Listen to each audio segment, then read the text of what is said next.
Hello, my name is Kayla Montero, and today I will be discussing Colombia's disaster management program. The first major historical event to affect Colombia was the volcanic eruption in Albedo del Ruiz. Rather than reading what's directly on the slides, I will give you a brief rundown of the events of that date. Prior to the eruption, there were several warning signs from the volcano itself. The volcano is considered to be an active stratovolcano, which just means that it's the most deadliest type.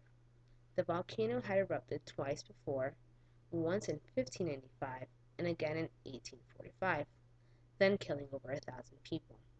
Many years later, a city by the name of Armero was built on top of the mudflow deposits made from eruptions of the years prior. Colombia did not take into consideration that the volcano might erupt again.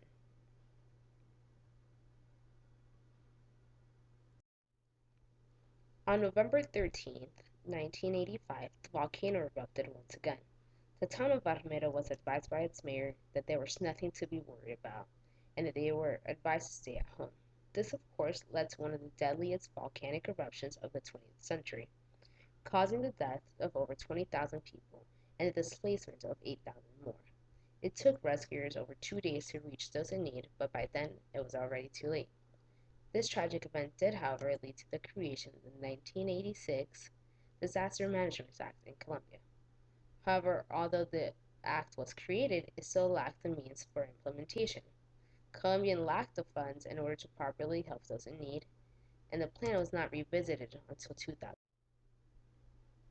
In 2010, Colombia was hit with a number of weather-related incidents where it almost completely wiped out Colombia's agricultural sector, which accounts for most of its GDP. The following is a short clip which shows the destruction following the rainfall during this time.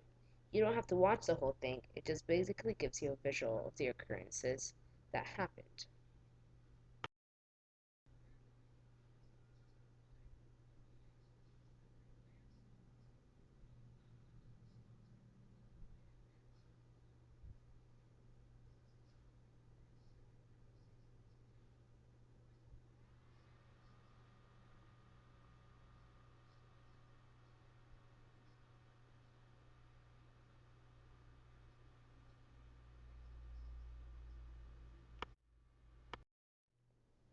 In 2012, President Juan Manuel Santos decided to reform the prior Disaster Management Act. While doing so, he received much of the aid necessary by loans given by the World Bank. He created many national programs that were necessary in order to be able to assess hazards and create national programs for areas that were likely to be affected by natural disasters. Also, many cities implemented local policies in order to create hazard plans that could work independently from the federal government. One of the main risk factors for all of this is that because Colombia is receiving much of its aid from outside contributors, it has yet to create a plan where they would be nationally sufficient. If the World Bank stops contributions and loans, Colombia runs the risk of not being able to provide for its citizens due to lack of resources. The following image demonstrates the many different types of natural events that Colombia is prone to, and therefore makes the aforementioned reasons a very scary thought.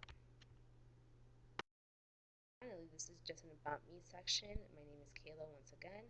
I am an International Affairs and Criminology double major, and my future goals consist of working either for the CIA or for SNL.